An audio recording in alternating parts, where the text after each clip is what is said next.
Okay, so if you ask most people today, like, how are you doing, right?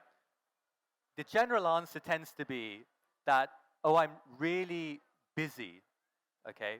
That's the standard answer. Most people say, oh, I'm really, really busy.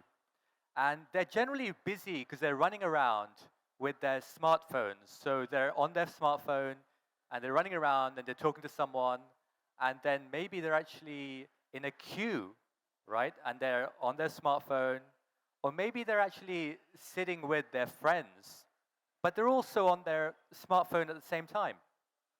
So what's actually happening is that the majority of people, when they're on the smartphone and doing something else, they're actually multitasking, right? They're doing two things at once. But the interesting thing about multitasking is that according to Professor Earl Miller, who's a neuroscientist at MIT, he says that when people think they're multitasking, what they're actually doing is that they're just switching between tasks. They're switching between tasks. They're not actually multitasking. And every time they switch between tasks, actually there's a cognitive cost, right? So there's a cognitive cost. So the question is, right, what's that cognitive cost? So the cognitive cost is the fact that every time what multitasking does is that it fires off the stress hormone cortisol as well as the fight or flight hormone adrenaline. And so as you multitask, these neurochemicals go off in your brain. And your brain becomes flooded with these neurochemicals, so much so that your brain starts to become like a bit foggy and a bit misty. And if you read the biographies of people who've been very senior in government or very senior in large corporations, what they'll tell you is that some of the worst decisions they ever made was when they had too much going on. There were too many things going on, right?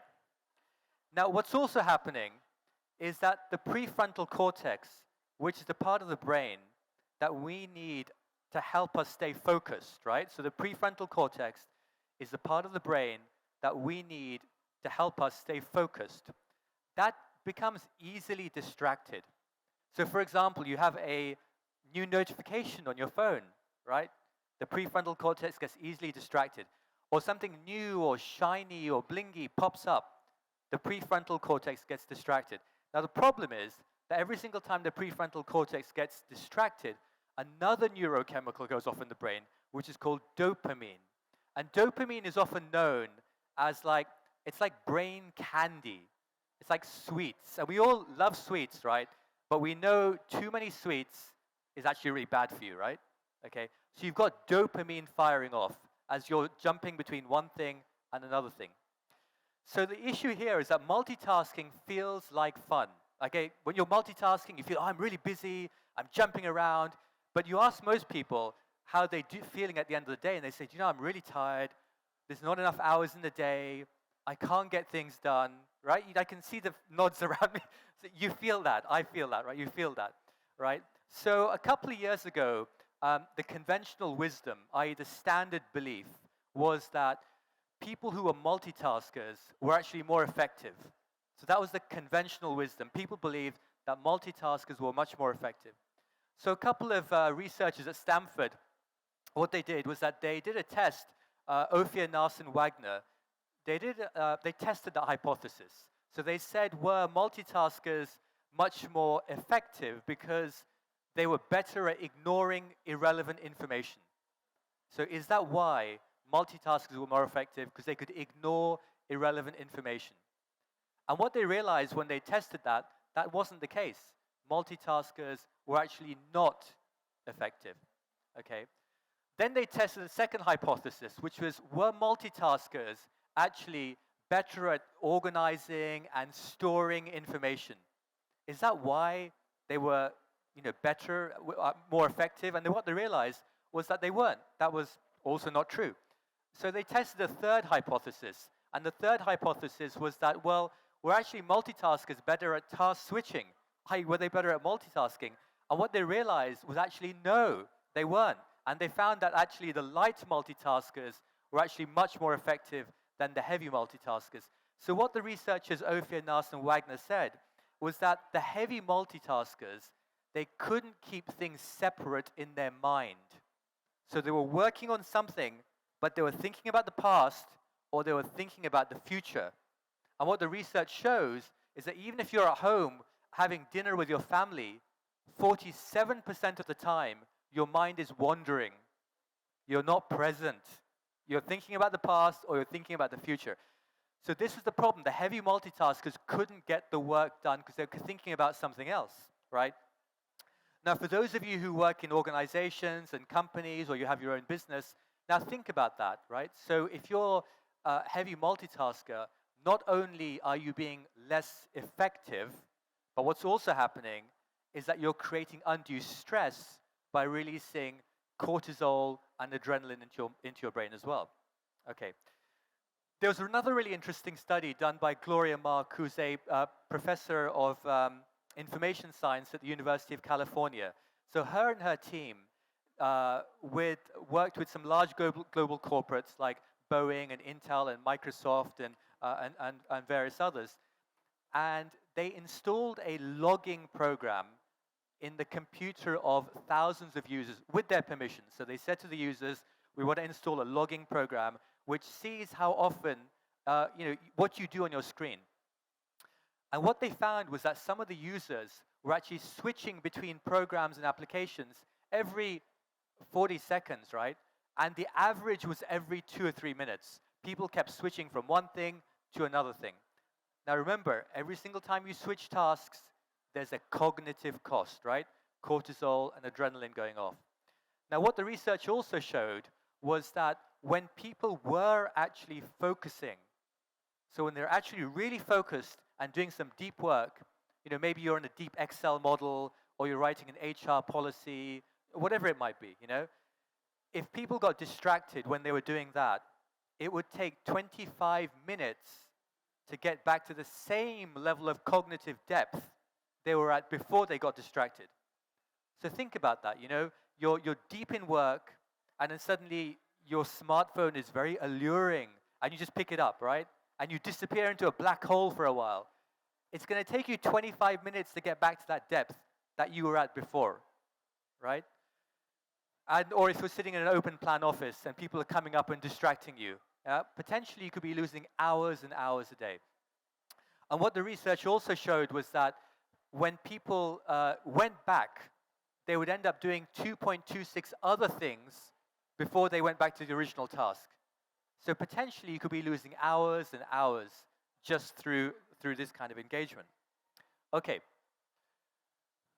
So now one of the biggest sources of distraction for all of us, right, is email, right? Email and notifications.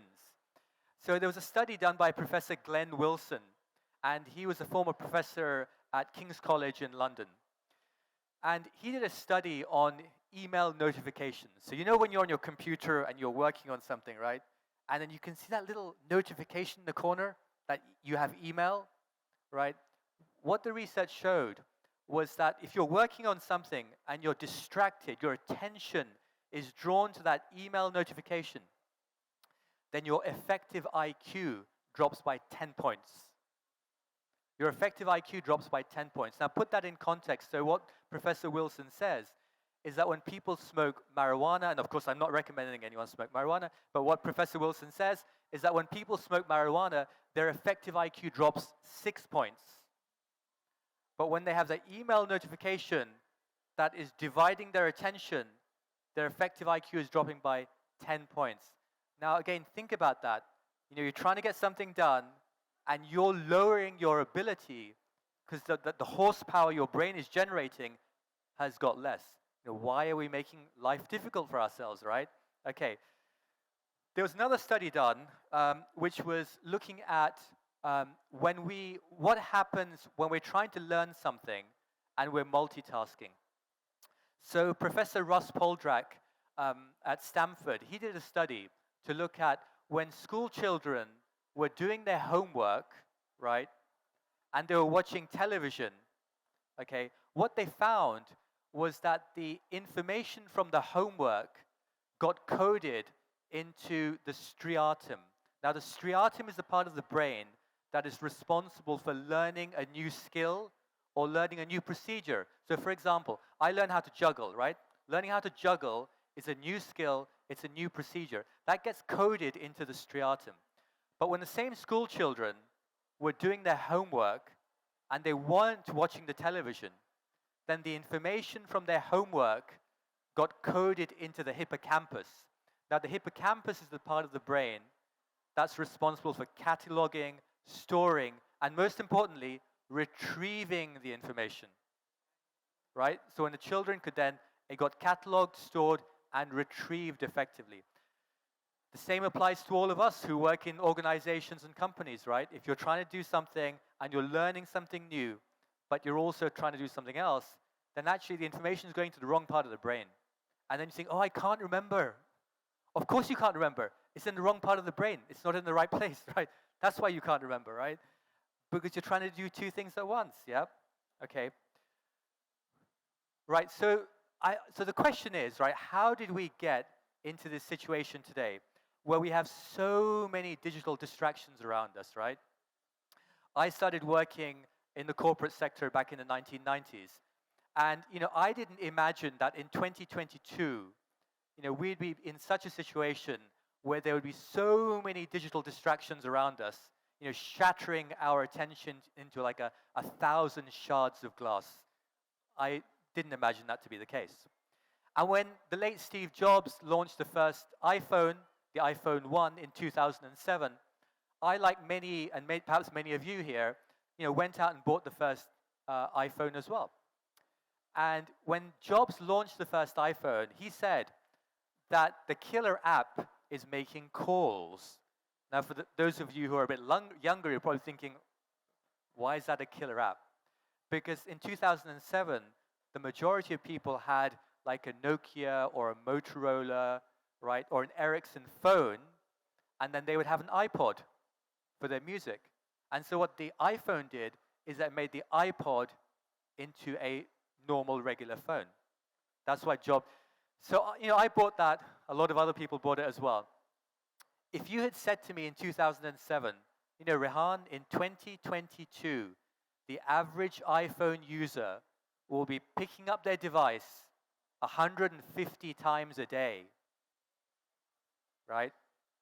The research varies. Sometimes it says 200, sometimes it says 100. Let's just go for 150.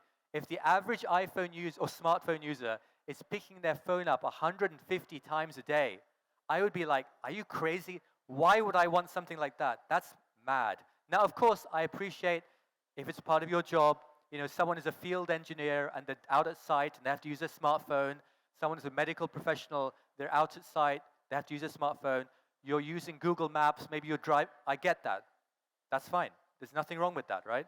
Because you're using it for a function. But that's the exception. That's not the norm. When you're not doing something which is utilitarian, right? Do we really need to be picking our smartphone up 150 times a day? Really? Right? So the question is then, how did we get to this point? How is it that, did this happen by accident or did it happen by design? Did someone design it? Maybe after this talk a little bit later, you guys want to watch a clip on 60 Minutes, which is a documentary. And the 60 Minutes clip, there's one called Brain Hacking, right? Brain Hacking. And it's with Tristan Harris, who's a former Google engineer and whistleblower. And what he says is that the smartphone, okay, is like a slot machine, right? It's like a slot machine that you find in a casino and so on. And he says that people are being programmed, because what essentially is happening is that, you and I are on our smartphones and we're doing something here. But on the other end of the smartphone, there are thousands of software engineers looking at how are we using our phone and how can they make it much more addictive, right? So it's not just you. There are thousands of people at the other end looking at how can we make this much more addictive, okay? So Tristan Harris has come out and said that. A few other people have as well. Here's a quote from Sean Parker. Now, Sean Parker is the founding president of Facebook, right? In 2017, he said, and I quote, "The thought process that went into building these applications, Facebook being the first of them to really understand it, That thought process was all about how do we consume as much of your time and conscious attention as possible. And that means that we need to give you a little dopamine hit every once in a while because someone liked or someone commented on something that you put out, right?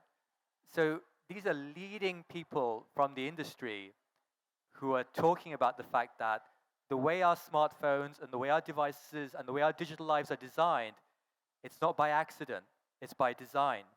So very much the manner in which our digital lives operate today has been crafted and has been engineered to serve the interests of a select group of technology investors. Let me say that again. So the way in which our digital lives operate today has been crafted and engineered to basically serve the interests of a select group of technology investors. It hasn't been crafted and engineered to serve the interests of you as an individual so you can become more productive. It hasn't been crafted and engineered to serve the interests of the organizations we work for, because organizations are leaking productivity off the bottom line. And it definitely has not been crafted and engineered to serve the interests of a more wholesome and peaceful home life. Right? We all know that. Everyone's nodding. Of course, it hasn't, right? So when we start to realize this, that this is actually by design, right? It's not accident, it's by design. It's actually a hopeful position. Because once you have the language to understand what's going on, you can then make the change. It's when you don't have the language, you don't have the words, you don't know why do I always feel tired? Why do I always feel like I'm jumping around too much? Why can't I concentrate? Why am I being distracted? When you can't articulate that, then you feel down, right? But as soon as you realize it, it's very hopeful because you can do something about it, right? So it's a hopeful position to be in. Now, I've mentioned dopamine a couple of times. I mentioned it at the beginning, and as you just saw, the founding president of Facebook mentions it, right? So what exactly is dopamine, right? So dopamine was discovered by a couple of neuroscientists, Olds and Milner, at McGill University in Canada in the 1950s. And what they realized was that they connected some electrodes into the limbic part of the brain of some rats. And whenever they sent a signal, into the limbic part of the brain of these rats, the rats would really enjoy it. The rats found pleasure. So every single time that electrical signal went into the limbic part of the brain for these rats, the rats really enjoyed it. So what they did was that they put a lever, right? They put a lever in the cage of these rats. And so the rats could self-administer the electrical current. And what they found was that the rats loved it so much that they just kept on pressing it. They forgot to eat, they forgot to drink, they forgot to sleep. And the rats kept pressing, getting that dopamine hit until they got so exhausted that they keeled over and died. Right? These rats died. Now you're saying probably, yeah, but Rehan, come on, those are rats, right? We're human beings. We don't do that kind of thing. Surely not, right? Okay. So I'd point you to a really interesting study by Dr. Natasha Dow-Scholl. So she's written a book called Addiction by Design. Addiction by Design. And what she did a study on basically gamblers in Las Vegas at casinos. And what she found was that people play the slot machine, right? In a casino, they kind of pull the lever. These days it's all touchscreen. But what she found was that the people who are playing the slot machine, they were pulling the lever 600 times per hour, right? 600 times per hour. And they were so jacked into the game that some of the users, some of the adults would just wear adult pants, so they didn't need to go to the restroom. I know it's pretty gross, right? Because they were so in their game, yeah? Because they're getting a dopamine hit. They're getting a dopamine hit constantly. Now, what Dr. Scholl's study shows is that the same design principles that are used in slot machines in casinos are used in games like Candy Crush, Angry Birds, and all of these like highly addictive games on Facebook or smartphones that people keep on wanting to play because it's doing the same thing. It's firing off that dopamine in your brain, right? It's doing the same thing, right? So, okay. So all of this stuff is happening. And as I say, you can feel either depressed by it, or actually you can say, no, actually, no, I understand it. I can do something about this, right? It's a hopeful position. I can do something about this. So the question is then, we all have limited time, right? And when you have limited time, you have to make some choices. What do I want to focus on?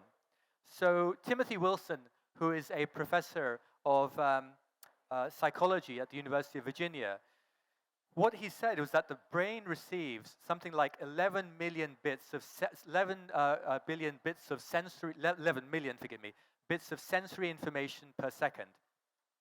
But the brain can only process about 40. So you're receiving 11 million bits of sensory information, but your brain can only process about 40. So the question here is then, your brain is constantly sorting. What should I focus on? What should I not focus on? So Sean Aker, who wrote The Happiness Advantage, he said that, look, focus on the positive signals, right? Because when you focus on things that are positive, you're much more productive, you can get more done, you can, get a promotion, blah, blah, blah. So he goes into all the data about this. And what he says that he makes a difference between a signal, which is something we should focus on, and noise. And noise is something he says that we should ignore. And he says there are 4 types of noise. The first type of noise is something which is unusable. So for example, say you hear about some tragedy that's taken place on the other side of the world. Now, unless you're from that community on the other side of the world, or you are planning to help those people, right? Or maybe you want to pray for them or whatever, that to you is noise, right? Because if you're not from that community, you're not planning to help them, right? It's noise, yeah? And today, because of the way the smartphone works, you switch your smartphone on, and the entire world's sorrows come crashing down on your shoulders. You don't need to know that. You have to see what is your circle of influence, right? Your family, your community, your society. That's where you can affect change. I'm talking about how can you affect change. When you look at all the world's problems, it disempowers you. You feel, I can't do anything, and it creates frustration. So focus on what you can do and understand what is noise and what is a signal, right? The second type of thing that he says is that then you have noise which is untimely. So something that's untimely, maybe you're going on vacation or holiday somewhere in 6 months' time, and you're checking the currency updates, like what's the currency exchange rate? You don't need to know, right? You don't need to know. Just check when you go. And then you have noise which is hypothetical, like a 5-day weather forecast, right? It has a 53% chance of being accurate. It's hypothetical. Don't spend all your time on it. And then you've got things which are basically a distraction, right? So something that takes you away from your purpose or your core work, right? So how do we then actually, bring our attention back? How do we focus on what we should be focusing on, right? There's a process called meta-awareness. Now, meta-awareness is basically thinking about, what am I thinking about? Right? So meta-awareness is thinking about, what am I thinking about? Because if you find that you're thinking about something that's not in the present, you need to draw your attention back. Be present. For those of you who've had the privilege to have a great teacher, whatever kind of teacher they might be, a religious teacher, a spiritual teacher, any kind of teacher that you've had, when you're in their presence, right, they're present. And there's that energy that feeds off them. Why? Because they're giving you their full attention. But when you're with people who are vacuous, that you're talking to them, but they're like, you don't feel great, right? You don't feel great because the person's not giving you their attention. Great teachers, great people give you their full attention. Okay? So meta awareness is thinking about what am I thinking about right now? Okay? Now, Chris Bailey, who wrote Hyperfocus, he said, look, there are three kinds of tasks, right? So we generally have. So we have some tasks which are habitual tasks, right? You do it by habit. So for example, you're in the kitchen and you just wash the dishes, you just put something on the cooker. Okay, you can multitask there. There's no problem, right? Because it's a habit, right? It's a habitual task. No problem at all. You can multitask. Then you have tasks which require your focus, and then there's a habitual task. So for example, like when I often listen to a podcast, okay, or I'm listening to an audiobook, I'm also ironing my shirts, right?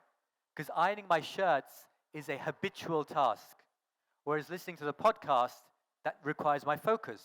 Likewise, you could be driving your car and you're listening to a podcast, no problem. However, if you're driving somewhere new, right, and you're trying to read the directions, or you're looking at Google Maps, your ability to recall what was on the podcast will greatly diminish. You won't be able to remember it because you can't do two things like that at the same time, right? And then you've got tasks which require your complete attention. So if you're in a work environment, maybe you're doing a performance review with an employee. Maybe you're creating a detailed financial model. Maybe you're writing a sales plan. Whatever it might be, right? That requires your complete focus. So when you're doing tasks, think about, is it a habitual task? Is it something that requires your full attention? Okay. Now, why is all this really important? And why am I making it into such why am I putting so much emphasis on this, right? Is because certainly what I saw in my own career and what I've seen in companies I work for, and you see in the market generally, is that we are losing the ability to do what Professor Cal Newport of Georgetown University calls, we're losing the ability to do deep work. So deep work is essentially it's professional activities that you do which is performed in a distraction-free environment when you're not distracted. And when you do that, you push your mental faculties, you push your cognitive capabilities to their limit. And when you do that, you create value for yourself as an individual, yeah, because you raise your performance. You create value for the organization that you work for, right? And it's also hard to repeat. It's hard for someone just to copy it, right? But you can only do that kind of deep work when you're in a distraction-free environment. Now, the kind of deep work will obviously vary in different jobs. Like if someone is sitting in a call center, they're not going to do that much deep work, maybe 5%. If someone is a professor in academia, probably 90%. If someone is a lawyer and they're drafting, maybe 60, 70%. Certainly in the kind of job I do, 60, 70% of what I do is deep work, right? But what's actually happening today, there's a study from McKinsey. McKinsey said that 60% of the time, knowledge workers spend on electronic communications. And 30% of that time, they spend on email. And of that 30% of the time they spend on email, right, 40% of those emails have nothing to do with them. Then don't you read them? Now, again, think about that, the loss of productivity for you as an individual. Multiply that by thousands of employees for organizations, right? Organizations are losing, they're leaking value off the bottom line, okay? So what is actually happening, what we're doing, a lot of us, I include myself in this before as well, we're doing shallow work, okay? Shallow work is just like logistical stuff. Oh, I'll forward this email, and I say to my colleague, oh, any thoughts on this, right? Yeah, we've all done that. I've done it, right? I can see some of you have done it as well. We've all done it. Any thoughts, right? You're basically not using your own brain, and you just pass it on to someone. And so what's actually happening is that we're doing logistical kind of stuff. That's easy to replicate, okay? Anyone can do it. we live in a world today where machine learning algorithms, AI, in the very near future, okay, a lot of this stuff is going to do that shallow work. Right? I work in a technology company, right? A lot of those machine learning algorithms is going to do that shallow work. So if we as individuals have got used to doing that kind of work, do you really think we will be employed or employable? I don't think so, right? So again, it's realigning our thinking. You know, what do we want to be known for? We want to be known for doing deep work, right? Not shallow work, which is easily replicable. Okay, right. Let me actually just finish with this one. So just a couple of tips, and then I'll open it up for some questions that you may have as well. Okay, because I think we've got about 10 minutes. So one way to try to like focus a little bit is when you get up in the morning, don't switch your computer on and just start work straight away, right? That's the worst thing to do because you'll just get into it, right? Rather, write down on a piece of paper or your notepad and think about, you know, what's the three most important things that you need to do. And so this is from actually J.D. Mayer, who wrote the Agile, who wrote the Getting Things Done. And write down, you know, what are the three most important things I need to do. And then throughout the day, keep focusing on that. Now, these might be tasks, they might be projects, they might be milestones. And then throughout the day, keep thinking about, am I doing the three most important things today? Okay? And so when you plan your schedule and you plan your calendar, the day before, look at your calendar and say, do you know what? I've got these meetings, or I'm on these Zoom call and Teams call, okay, and I've got this meeting back to back. You know, people, I've got back to back meetings, right? Okay, but how much thinking time are you giving yourself, right? Because when your brain is constantly receive,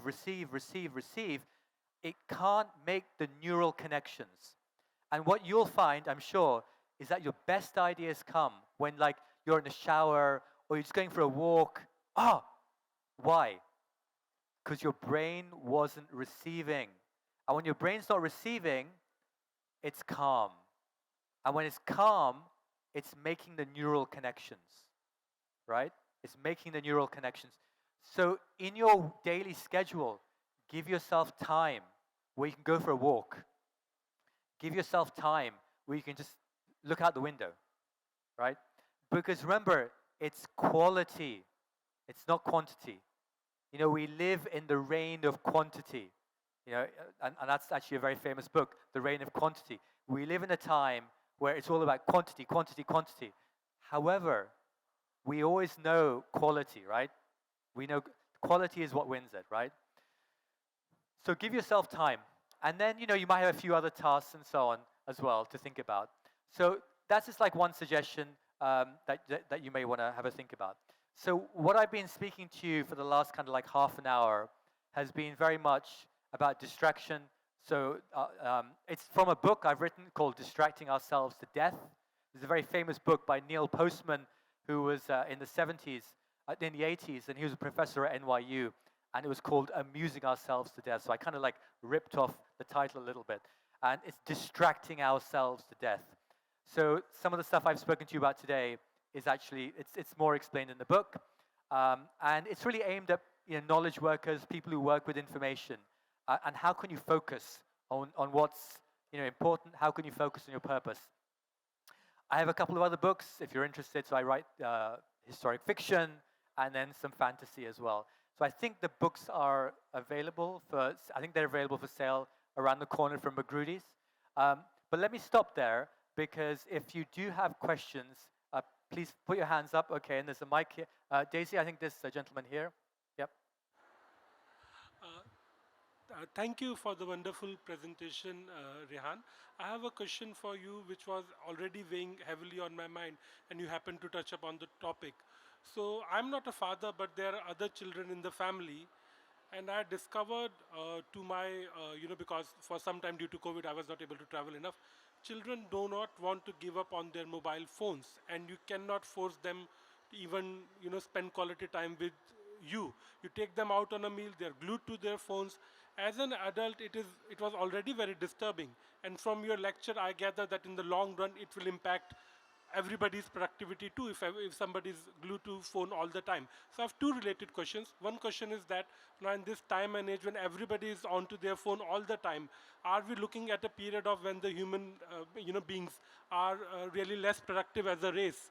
And secondly, what can we do to help out the children, or because I really see no way around that. Thank Okay, you. great. So as to what will happen in the future, I don't know. As to what we can do about it, I think I have a suggestion. So, look, if you want to break a bad habit, and we all have bad habits, okay, you have to fill it with a good habit. If you say to someone, take a digital detox, go cold turkey, bad idea. Because what will happen, they'll stop using their technology for a weekend or for a week, but they'll have a craving. And the craving will draw them back. So, what you need to do, you have to ask yourself an existential question. You have to ask yourself the most important question that you will ever ask in your life. What is my purpose? What is my purpose? Right? Now, for example, some people's purpose outside of maybe work may be that they want to be a painter, someone wants to be a sculptor, someone wants to bring up a family, someone wants to be a cyclist, whatever it might be, someone wants to do community work.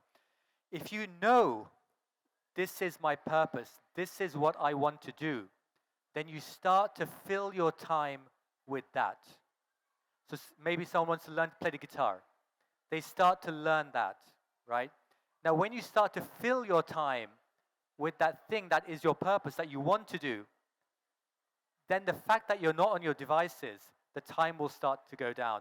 And you'll realize that it was frivolous, it was time wasting, I didn't need to do it.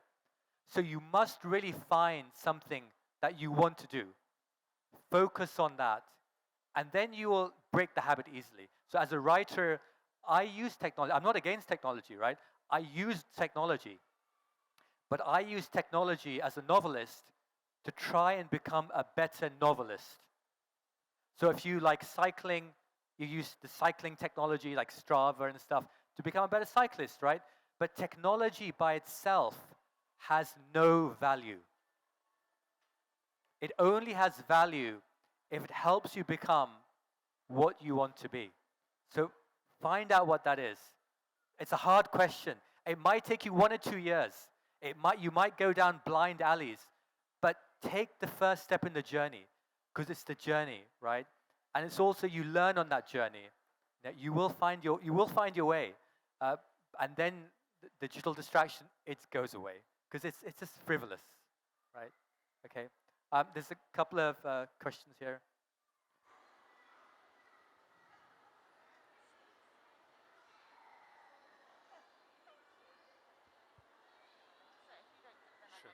Yeah. Thank you very much for your presentation and your knowledge. I would like to ask regarding, I have many disciplines to do. For example, art, architecture, 3D modeling, Photoshop, design, logo designs, all of these things. And it created a very big noise mentally. I don't know what to focus, what to develop, and I'm master of everything and master of nothing at the same time. So how can I focus my knowledge and to be professional in one specific thing? How to focus and what are the guidelines to go with that? Thank you Great. very much. So when you have a lot of different things, think of yourself like a craft person, right? So someone who is a craft person, like maybe they make woodwork, they do steel work, they do marble work, right? A craftsperson focuses on quality. They focus on creating something which is so good that people will say, wow. So when you are in your industry, your work should speak for you when you're not in the room, right? That's the best promotion. It's not like promoting yourself. That's very shallow, right? But your work should be so good that people talk about you when you're not there, right? So think about it from that perspective. How can you then, what do you need to focus on? What do you need to prioritize? Because again, it's not being great at everything.